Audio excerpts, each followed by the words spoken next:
Snap Studios.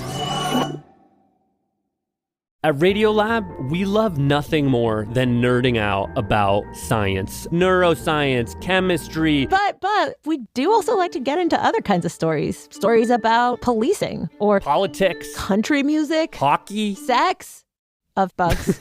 Regardless of whether we're looking at science or not science, we bring a rigorous curiosity to get you the answers. And hopefully make you see the world anew. Radiolab, adventures on the edge of what we think we know. Wherever you get your podcasts.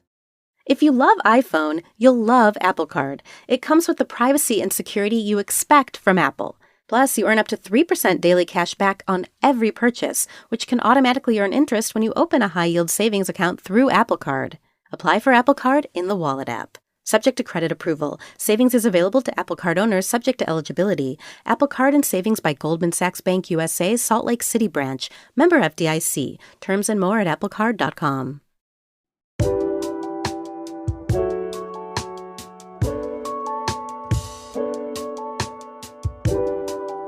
A friend of mine recently told me that whenever anyone has an outsized reaction about anything, the reaction is never about the thing. Like, if your spouse gets furious at you for leaving the cap off the toothpaste, if y'all go into a fight about that, it's not about the toothpaste. It's about something else. If she weeps because you gave her a teddy bear, it's not about the teddy bear. It's about something else.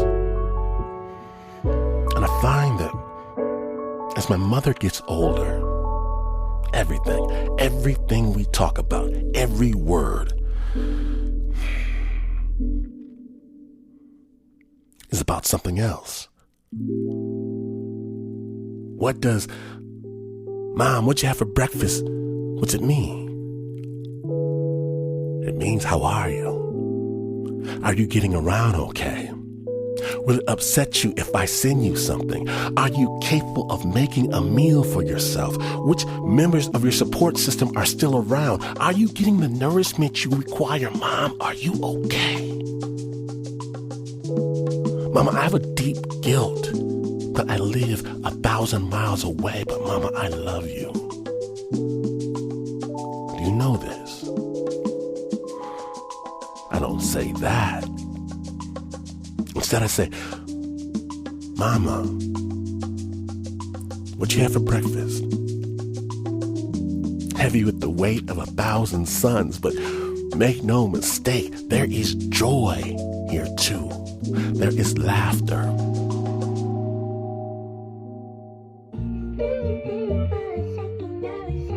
And today on Snap, we proudly present a story from a good son who loves his mother very much, called The Weight of Sorrow. My name is Glenn Washington. Best believe it is never about something else when you're listening to Snap Judgment.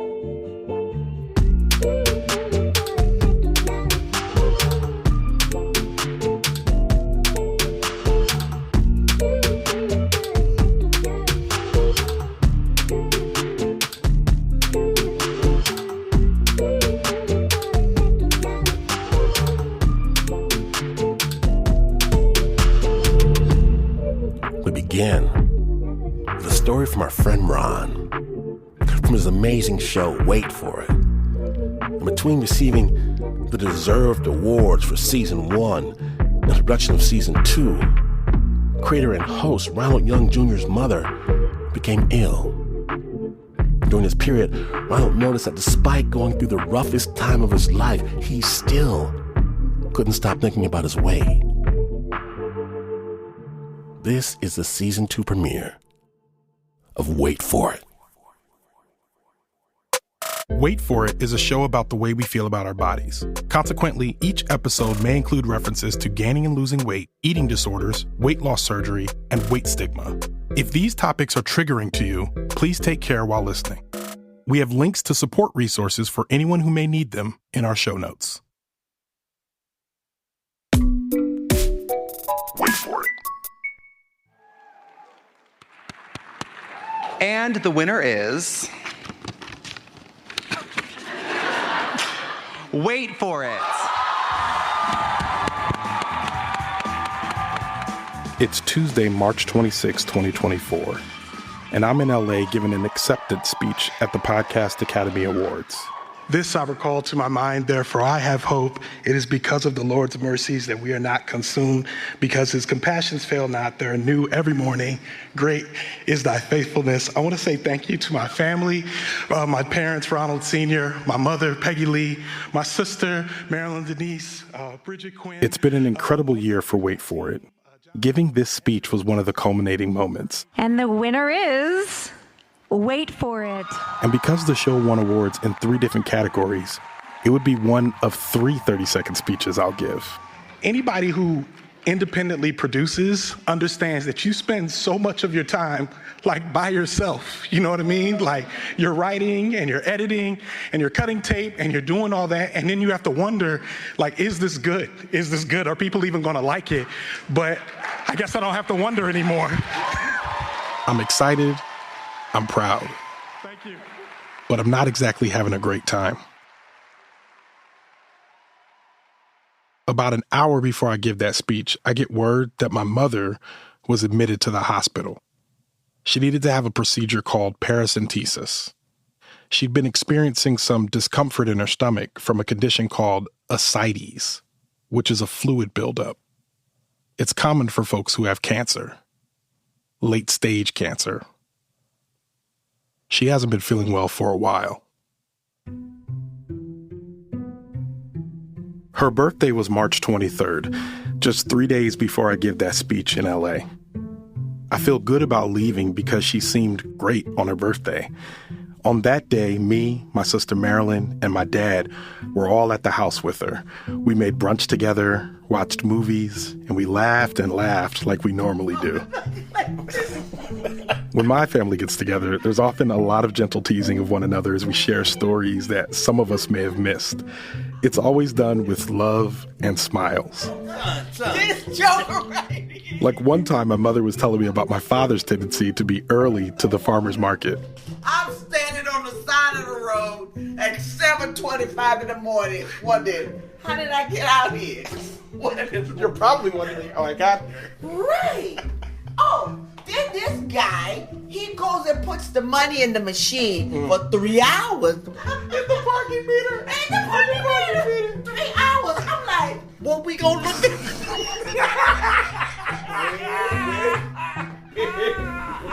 Right, you laugh it up. You chuckle it up over there, mister. Because we still didn't get the salmon. Now, you know you got to get out here early. You couldn't even get no salmon. Your safety, the safety of those around you. I get back from LA on Friday, March 29th. By then, my mother was checked out of the hospital and back home. I immediately went to my parents' house to see her. She seemed fine and like herself for the most part. We were talking in her office. It used to be my childhood bedroom. I spent a lot of time in this room. Now, so has she. Praying, studying the Bible, talking to us on the phone and FaceTime, sewing, watching her shows, sitting and thinking. I asked her about what the oncologist said about her ascites. She mentioned a few things he'd said, but struggled to recall the specifics of what he told her. But she had an appointment the following week, and I told her I'd be joining her and Dad this time. Then my dad walks in and asks how the award ceremony went. We talk about that for a while and laugh some more. They seem proud of me. That feels good. I hug them and kiss my mom on the cheek and leave. On Sunday evening, I get a text from my sister who mentions that she needs to talk to me about Mom. She's worried. I'm worried. I call her and she tells me that Mom is having gaps in her memory. She doesn't remember going to church that day. She doesn't remember the last few months. She doesn't remember that her mother died. She doesn't remember that she has cancer. I realized that her struggle to recall the details of her oncology appointment wasn't a coincidence. I'm stunned. I'm scared. I don't know what to say or do. I eventually rally and go to the house and help look after Mom for the next few days. I explained to her repeatedly that we're not sure what's happening in her brain, but she'll be okay. She doesn't remember exactly what's going on because she can't retain anything. But she knows something is wrong. And she keeps asking us, what's wrong with me? Am I okay? Why does my head hurt so bad? We take her to the hospital on Wednesday, April 3rd, and we find out that she had a stroke. She actually had multiple strokes, infarctions in the brain. The Young family was now on high alert. I dropped everything to be by her side as much as I could, alternating and working with Marilyn and my dad. We're all hypervigilant. We are a family of faith. We trust God to heal my mom. But what we didn't know then was that March 26th was the beginning of the end game. My mother was going to die.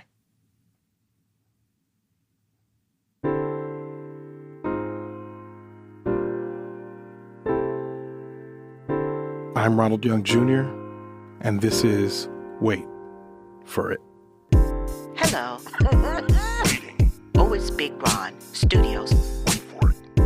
Hello. Waiting. Wait for it. Hello, it's Peggy Lee.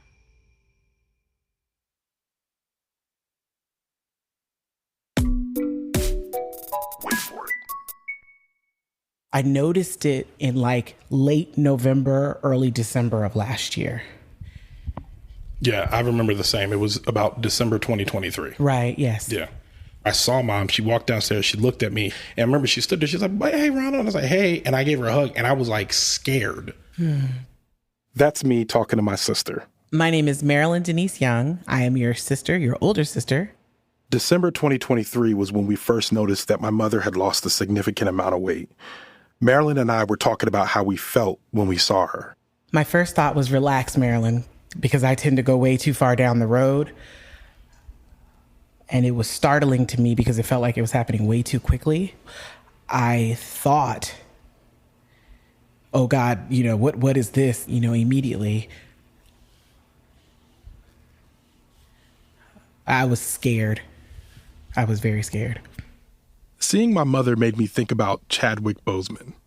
Do you remember when Chadwick Boseman lost a lot of weight? Yes. I remember seeing him and thought, wow, he's really slim, when he was in that nice white kingly looking outfit at the Oscars or something, one of those. And I remember thinking, he looks really nice. He seems thin. Chadwick Boseman, the actor who played T'Challa or the Black Panther as a part of the Marvel Cinematic Universe. He also played the roles of important Black historical figures Jackie Robinson, Thurgood Marshall, and James Brown. He was beloved in the Black community. And personally, I'd become a huge fan of his career. And it's crazy because I did not see a lot of him before he passed away. Chadwick Boseman died of colon cancer in 2020. His death was a shock to many of us. Most people didn't know he was sick until after he died. He kept it very private. And we misread the signs. There were discussions and even some headlines about the state of his body. He'd done a live stream for charity, and a bunch of commenters were all talking about the fact that he was too skinny. Only a few commenters expressed actual worry or concern. It was more about the aesthetic. For a long time, it was impressed upon me that losing weight was always a good thing. I'm used to thinking about my own weight, but noticing my mother's weight, especially in this way, was new. If you're straight-sized and have never been fat, it seems that you have a threshold for weight loss. You can read the limits of the threshold in people's faces and words. You haven't reached it as long as you're getting compliments and encouragement. Typically, we don't get looks of concern or worry when we're losing weight unless we've exceeded that threshold. My mother had exceeded the threshold. At other times in her life, I think she would have been happy to lose weight, would have loved to get compliments and congratulations. She was like as athletic as she could be, yes. You know what I mean?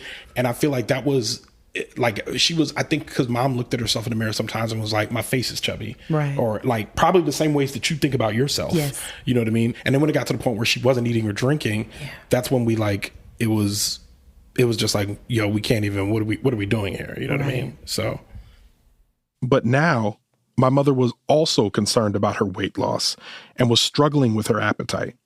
Recently, I found a video on her phone where she reached out to a friend of hers who had beaten cancer for advice. Hi, Carolyn. I think we're playing FaceTime tag. Anyways, I just had a question.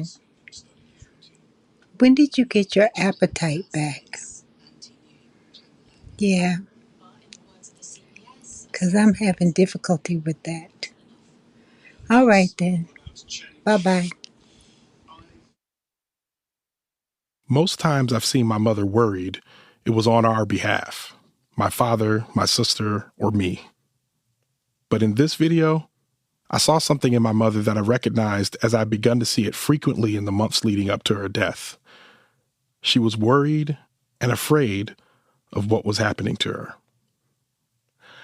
I don't know that Marilyn or I will ever be able to see a person lose weight and not think the worst ever again. I don't associate it with anything good. I think it's something horrible has happened. They're stressed. Even while we were going through it, Dad lost a lot of weight, and it was frightening. I don't remember a specific moment when I noticed my dad's weight loss. When you get older, the less time you spend around your parents, the less time you spend examining them.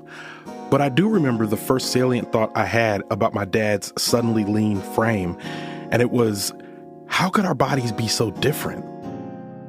The second thought was he always this small? The physical differences between me and my dad are a deep source of insecurity for me. For a while, it was just height-based. He stands at 6 feet tall, and I'm 5'9". But as I gained weight as an adult, I noted that he's much leaner than I am. My dad is former military and goes to the gym every day. He's a fit person. He has broad shoulders and just looks like the type of person that if something went down, he'd be ready to go. Some of that is also in his personality. Former drill sergeant, longtime preacher, and assistant pastor at my church, my dad is reliable and ready to support the people that he loves. Physically, he's just always looked like a solid person you can depend on. But when my mom got sick, my dad got very stressed. With my mom's illness came the awareness of her mortality. Being there more meant that I began to examine my father more closely as well. I was worried about both of them. And it wasn't always Dad's weight. It was when somebody says they looked haggard, Dad looked haggard in his face, and that was frightening for us. During this time, I didn't lose weight. I gained weight because unlike my father, I'm a stress eater. It's something I learned about myself because of something else that happened that involved my mother. 9/11. Yes, the actual 9/11. At the time, my mother was working at the Pentagon. I was in leadership class when Corey McConnell ran by the door and said, "They just flew planes into the Pentagon and World Trade Center." I ran to the band hallway where there was a phone and called my mom. She immediately answered, and she said she was fine. She was answering phones and she basically got staffed up for a temporary work detail while she was there because she didn't run and everybody else ran, which was wild. They sent us home. I went home and it was like, you get out of high school like 2:00. So it's 2 p.m. I'm home. News is on. And I remember the weekend before that, Mom had gone to Costco and she came home and she said, "Hey, Ronald, I got you these chicken enchiladas. That way, if you get hungry when you get off of school, you can eat some of these chicken enchiladas throughout the week." And I was like, "Oh, thanks, Mom." I was like, "Great." She bought those chicken enchiladas on Saturday. Right. 9/11 was on Tuesday. It was on a Tuesday. So I hadn't touched those chicken enchiladas on Monday. On Tuesday, I get home. And I'm like, I walk in the house and I'm crazy hungry. So I'm like, I eat some chicken enchiladas. And then the phone starts ringing off the hook. And I'm worried. And you called too, because you were in Norfolk State. Yes. People from church, everybody around just being like, "Is Mom okay? Is Mom okay?" And I'm getting worried. Two things happened. One, I ate some chicken enchiladas. I'd answer the phone. And then someone would call again. I'd eat some more chicken enchiladas. And then someone called again. I ate some more chicken enchiladas. They were gone. And then I passed out on a nap for like 3 hours till Dad came home. "Hey, boy." I'm like, "Okay, Dad's home." And the Mom didn't end up coming home till 8:00. And I'm like, everybody's chill. You know what I mean? Like, we good. And I think that's when I first realized that I was a stress eater. Wow. So during this entire process, and Dad acknowledged it at one point too, because what happens is I won't eat for a while, because I'm stressed. Yes. And then I'll have a little bit of a relief, and then I'll just eat everything. Anything in sight. Yeah, I agree. Yes. yeah. Marilyn understood because she too is a stress eater. Mid-20s, relationships with some guy didn't work out, thought he was doing something he didn't have no business. Let me eat this entire pizza, that type of thing. Or just sit watching TV stressed, eating all the snacks in the house, which is why I don't keep snacks in the house now, which is crazy because I love snacks. I think I realized when I knew that you were a stress eater, we were dropping you off at Norfolk State University. And we had dropped you off. We had brought all this food for you, and you had your sheets and stuff. You were setting up the room. While we were there, something had happened. I don't remember what it was. And you were like, oh man, you got upset. And you goes, where are those Oreos at the moment? And this was and I remember dad was like, you don't need to be eating all those Oreos. He's like, when you get hungry, read the Bible. I think I remember that. Marilyn and I were built differently than my dad. So during our mom's decline in health, while our dad is losing weight and looking haggard, Marilyn and I were gaining weight and probably still looking haggard. And despite this chaotic moment of crisis with obviously bigger fish to fry, both of us desired to be more like my father in the most inconsequential of ways. People are going through stuff every day, hard stuff, and it affects you, whether you like it or not. Dad tends to lose weight, which I would love to have that. Thank you. But no, I don't have that. I have the gain. So, why would you love to have that? I would rather be smaller than I am. But it's not a healthy thing at all. Because like we were frightened for Dad, if I was to, because I unfortunately stress a lot, less than I used to, but I tend to get stressed. And, I say I want that because I would look cute in my clothes, but you would still be stressed. I think that's one thing that hits me. I think the same thing. I'm like, man, it must be a gift to lose weight when you are stressed. I hate that this is a real thought that we have. We're losing our mother. And both Marilyn and I agree that it would be easier if we were also losing weight.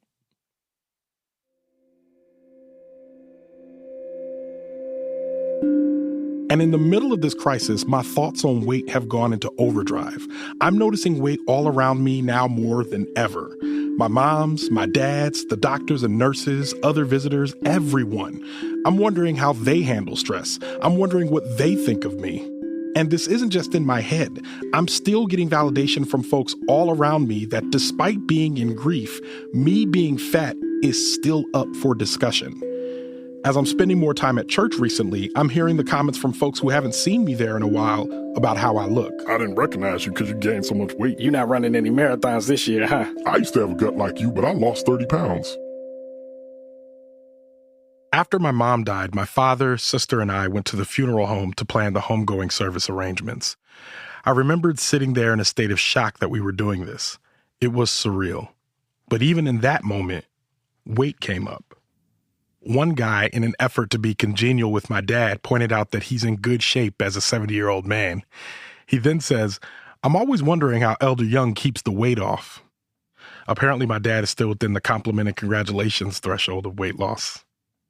As we continued looking at caskets, I noticed that there was an additional cost for bigger caskets for folks over a certain weight, which I exceeded. That same weight limit existed for cremation. I thought to myself, whoever has to dispose of my body is going to have to pay extra.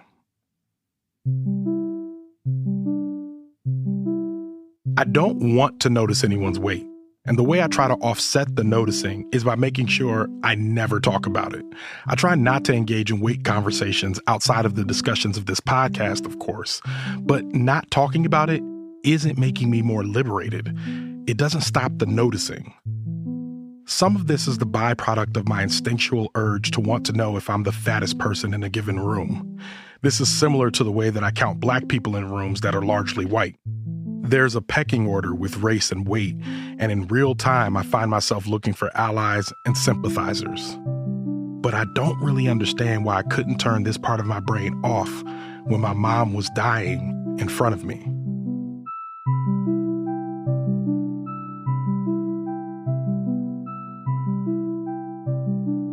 More from Ron when we return. Stay tuned.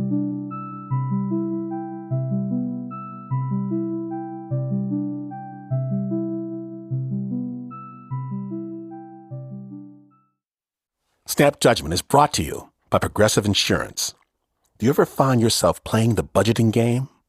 Well, with the Name Your Price tool from Progressive, you can find options that fit your budget and potentially lower your bills. Try it at Progressive.com. Progressive Casualty Insurance Company and affiliates. Price and coverage match limited by state law. Not available in all states.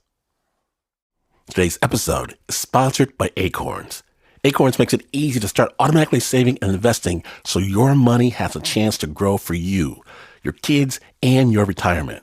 You don't need to be an expert. Acorns will recommend a diversified portfolio that fits you and your money goals. You don't need to be rich. Acorns lets you invest with the spare money you've got right now. You can start with $5 or even just your spare change. You don't need a ton of time. You can create your Acorns account and start investing in just 5 minutes.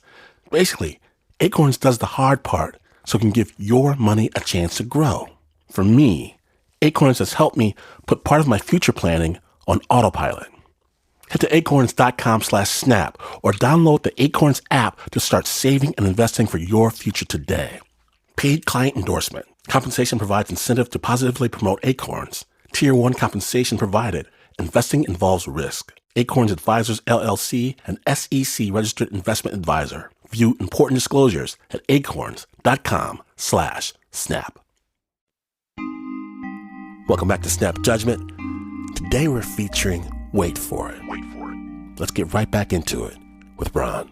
Typically, depending on what the decision is or what choice you're getting ready to make, I will hold my peace and wait until you come and ask me. Now, some stuff, we can't say anything about. We want to say something, but what we've learned also is that if, and I'm probably giving away all my secrets right now. Go for it. Hey, we're adults. We're all adults here. That's my mom talking with me on the very first episode of my very first podcast, Time Well Spent. She's talking about her strategy for advising us when it came to making big decisions. We would say, well, you can do it this way or you can do that, but the choice is ultimately yours. And then we would say, well, you know what you're doing. We really hoped you did know what you were doing. We did hope that. My mom was very intentional in her parenting style. She was always available when we needed her. She could always tell when we were stressed out. My mother could see when I was upset to the tiniest degree. She could read at 100 yards if I wasn't well. She would sense it even if she hadn't seen me recently. She would call and ask, "Are you well?" And typically, those calls only happened when she had sensed correctly that I was not.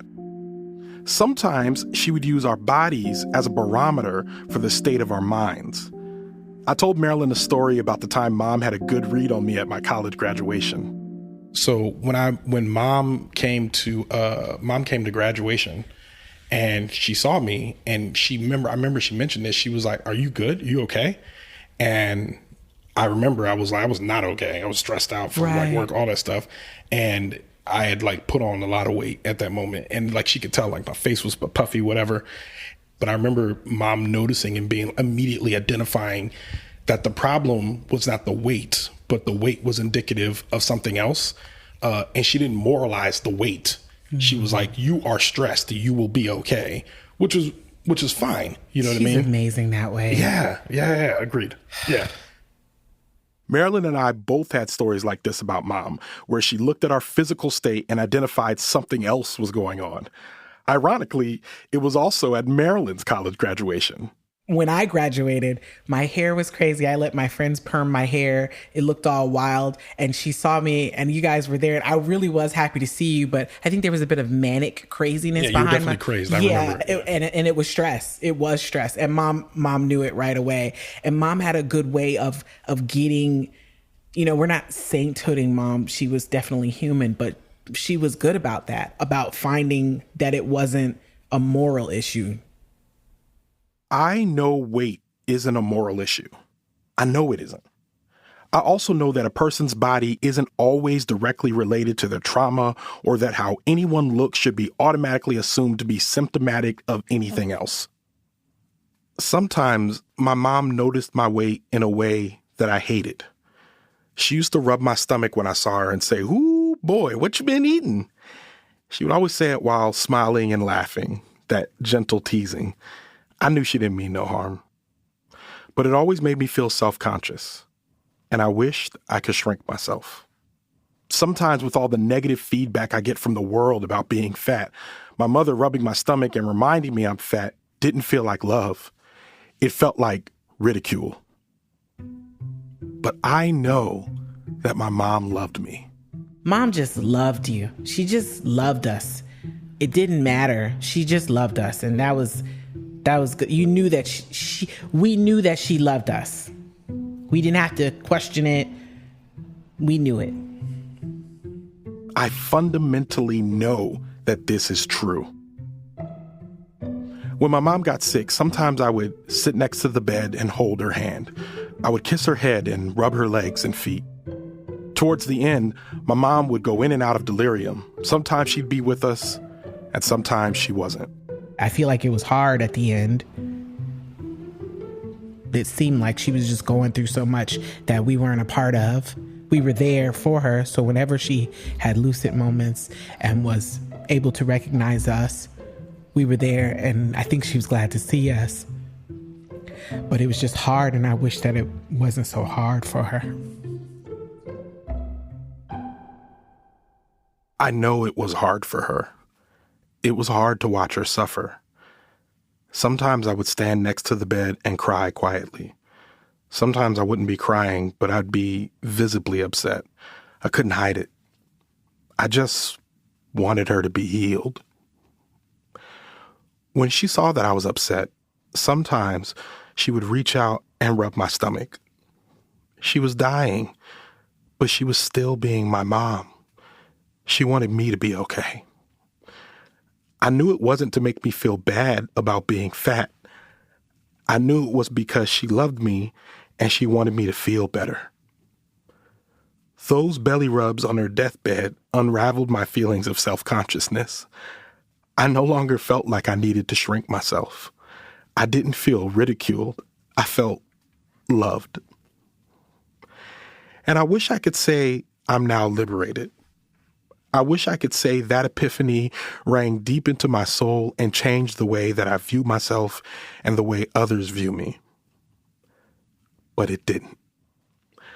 I am still thinking about being fat. I'm still noticing the weight. My mother is gone, and I'm left here with my sorrow.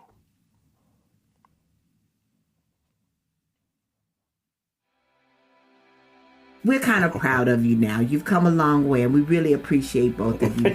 We see where we have grown, and we've also seen where you have grown as Absolutely. well. We see where... And we have grown proud of you. Yes. Hey. Mm-hmm. Thank you. All right. Love you. All right, Marilyn. All right. Bye-bye. All right. So we have to do the music?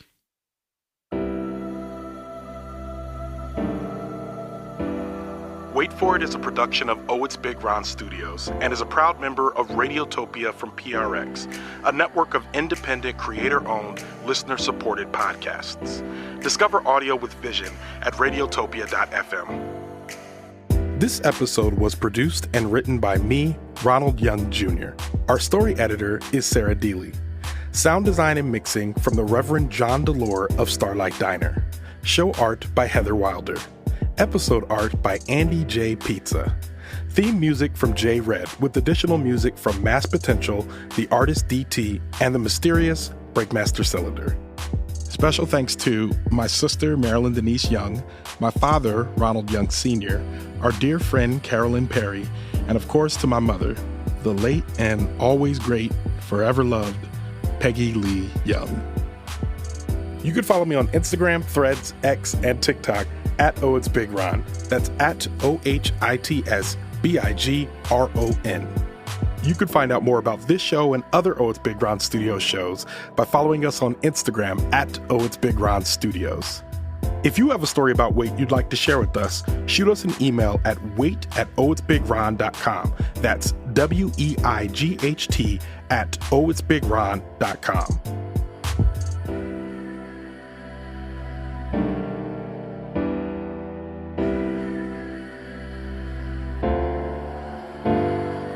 Wait for it.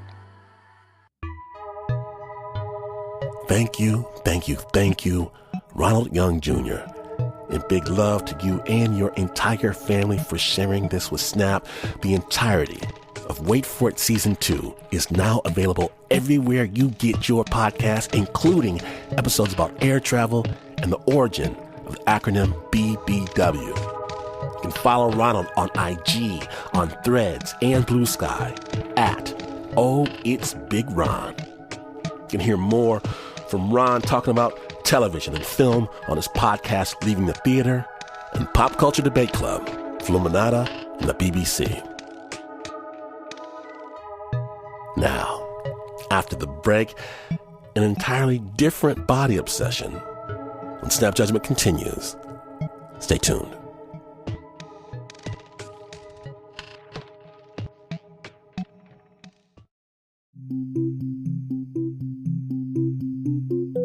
Welcome back to Snap Judgment. For our next story, go to Snap's resident youngin' and adultish podcast host, Nygel Turner, tells us a story about how he discovered his own truth. Just a heads up, Nigel's truth involves a little bit of Nigel's adult language. Nige. My auntie Tanya always says that whenever she pulls up at the house, she could count on seeing little me out on the front lawn, naked and watering the grass. "There's my naked baby," is what she yells out to me to this day, sometimes even in our place of worship. But when I was 12, I don't know, I kind of stopped with the whole free body stuff. One day, I'm taking off my shirt to hop in the shower when I notice a small lump behind my left nipple. This lump most definitely wasn't there yesterday. So I use my index and thumb and give it a quick assessment. Underneath my skin, I feel something the size of one of those Captain Crunch berries, and it's as hard as a rock. I give it a quick squeeze and I immediately burst out into tears. "It's cancer," I tell my mom, who immediately takes me to the doctor, who says, "Well, for starters, take a sigh of relief. It's not cancer." "Well, what is it?" my mom says. I'm still holding my breath. "It's a condition called gynecomastia." Gyneco what? It's actually pretty common. 70% of boys develop extra breast tissue when they're going through puberty. What? And so it might look like they have the beginnings of female breasts. Female what? "Oh," my mom says. But I'm like, what? Why is everyone being so calm about this? "Don't worry, son. It should go away by the time you're about 22. 22? I'm gonna be old and married with kids by 22. What the doc doesn't mention is that the lump will also duplicate itself behind my right nipple, and that the lumps are going to get bigger and more noticeable, like the size of golf balls, which will stand out, especially if you're a skinny kid like I am.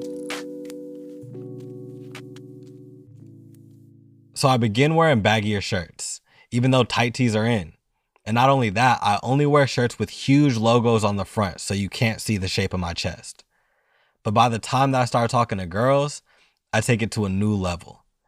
Every time, before I leave my house, I tear a long silver strip of duct tape and wrap it around my entire chest and back, like a sports bra.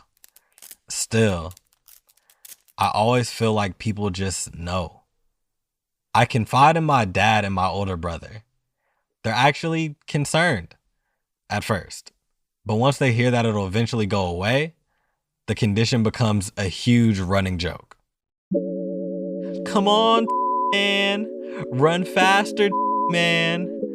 At first, I laughed with them because honestly, It was a hilarious nickname, no lie. But after a while, it gets old. It becomes painful and it tears my self-confidence to pieces. The only way I get through it is by repeating to myself over and over, this is temporary, only until I'm 22. Even with the duct tape, I begin to hunch my back and try to hide my chest in public or whenever family or friends come over. But still, my dad calls me over. Hey, Nige, come downstairs. Your uncle is here. Say hi. Hi, uncle. All right, now take your shirt off and show him. I feel like a circus freak. The amazing man. Only until I'm 22. Now forget that. I gotta do something. First, over many weeks and months, I try to massage the lumps in the smaller pieces, but that doesn't work. Then I start working out 6 days a week, 2 hours of cardio in the morning and weights at night. I follow the strictest diet plan of chicken and fish and brown rice and whatever vegetable of the day, hoping that my chest would fill out and no one would notice. Eventually, I'm in the best shape of my life, and the lumps are actually a little less noticeable, but I still hate my body. So as a last resort, I go to my dad's toolbox. I take out the heavy-duty pliers, and I carefully position the jaw around the hard tissue. 3, 2, 1. Then I squeeze the pliers as hard as I can. I immediately hit the floor crying. Once I wipe my tears, I check my chest. The lumps are still intact. I give up. This is how it's gonna be until I'm 22, I guess. So I get comfortable never going swimming anymore, even though I love to swim. I become that cool kid at all the pool parties who just shows up with his best fit, like I'm too good to be splashing around in the pool. Even in suits, I would just never take my jacket off, no matter how hot it would be. I built a whole persona around hiding my body. And it works. In high school, I'm on the basketball team. So when I have to change into my uniform, I rush to the locker room early and change in the stall. Once, I hear my teammates making fun of another player who also has, you know what they call it. I'm surprised to learn one of my friends around my age has gynecomastia. He's never mentioned it to me, and I've never, done a close chest examination. I only find out because I hear some of my friends gossiping about his man boobs. Apparently, one hot day, they all hung out, and he took his shirt off, and they all just see it. Just like that. It was never a thing, though. He continued to take his shirt off despite jokes or snickering. I really want to be like him, but I can't. Girlfriends is where it gets real tricky. Before I can even get close to a girl, I know I have to admit my darkest secret. So I always do this over the phone and just be honest. And surprisingly, that conversation always goes pretty well. Turns out they don't really care. Or that's what I want to believe. In my mind, I wonder if they don't think it's a big deal because I usually lead with my humor and personality before I reveal my secret. But I don't know. Everyone has something, right? But behind closed doors, I start to fantasize about the future. Once I turn 22 and I become an adult, the lumps will just pack their bags and go. Then I could post a picture with my wife on the beach on our honeymoon. I could swim at pool parties. What if on a daily jog around my block, I can just take my shirt off like I see all my friends do without even a second thought when it gets too hot? I don't celebrate birthdays, but I'm excited about turning 22.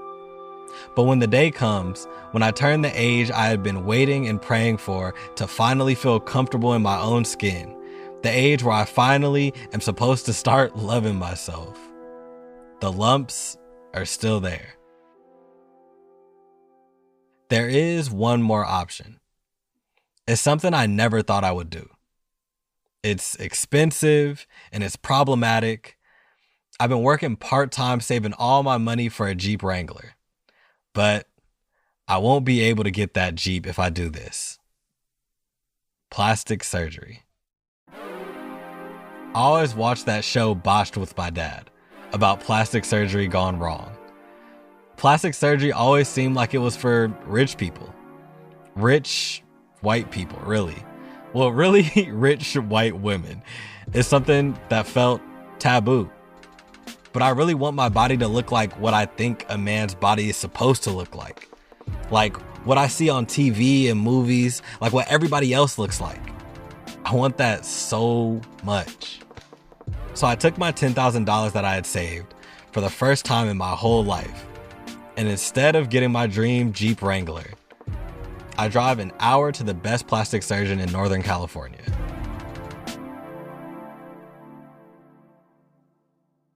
The waiting room is full of middle-aged women and me.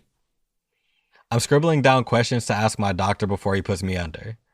Basically wanting to make sure that I don't die in here. Honestly, I'm pretty scared. Why didn't I just buy that Jeep? No. Invest in yourself, Nigel. Invest in yourself.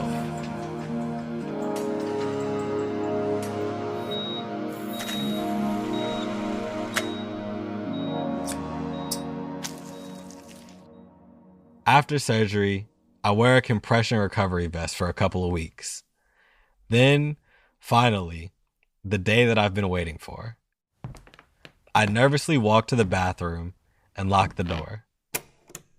I take off my vest and peel off the bandages around my chest. And then I finally take a look.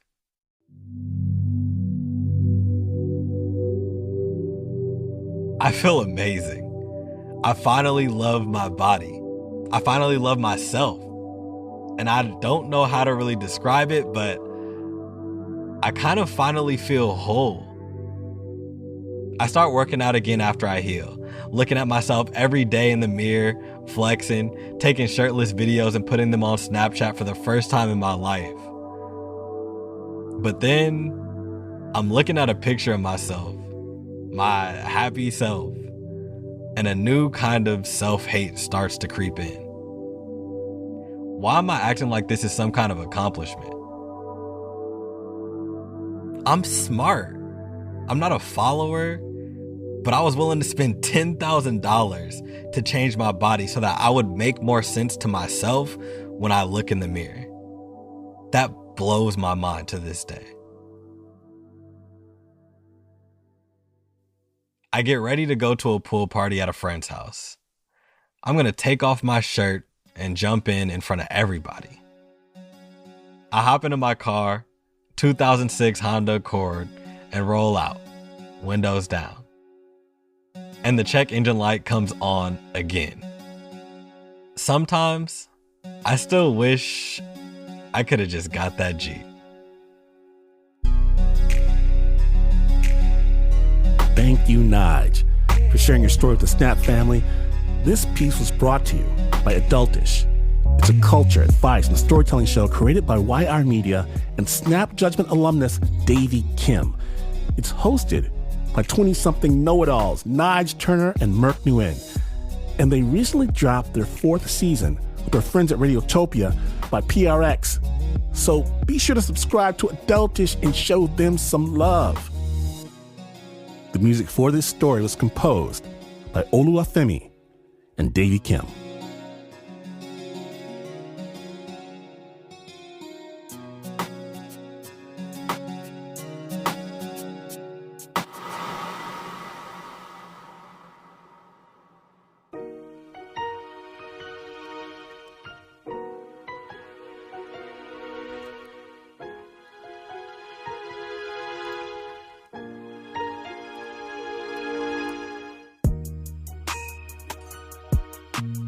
Oh, you made it. And if you missed even a moment, know the Snap Judgment Storytelling Podcast awaits your ears each and every week. Your reviews on Apple Podcasts, on Spotify, on Amazon Music make Snap snap. And know this, you can walk the Shadowlands with our Evil Twin podcast Spooked, stories about the things that go bump in the night. Available wherever you get your podcasts. KQED in San Francisco is Snap's orbiting Hall of Justice. Snap is brought to you by the team that knows to eat everything on their plate. Except for the Uber producer, Mr. Mark Ristich, who for some reason, after dinner at someone's home, serves himself an enormous second helping and doesn't touch a bite. Now there's Nancy Lopez, Pat Mesiti-Miller, Anna Sussman, Renzo Gorio, John Facile, Shayna Shealy, Teo Ducat, Flo Wiley, Bo Walsh, Marissa Dodge, David Exime, Regina Bediaco, and this is not the news. No way is this the news. In fact, in the middle of the night, you can wake up, remember a beloved toy from childhood, immediately buy that toy from eBay, and when it arrives, priority shipping 3 days later, discover the exact same piece that's missing from the box as when you were a kid, and you would still not be as far away from the news as this is.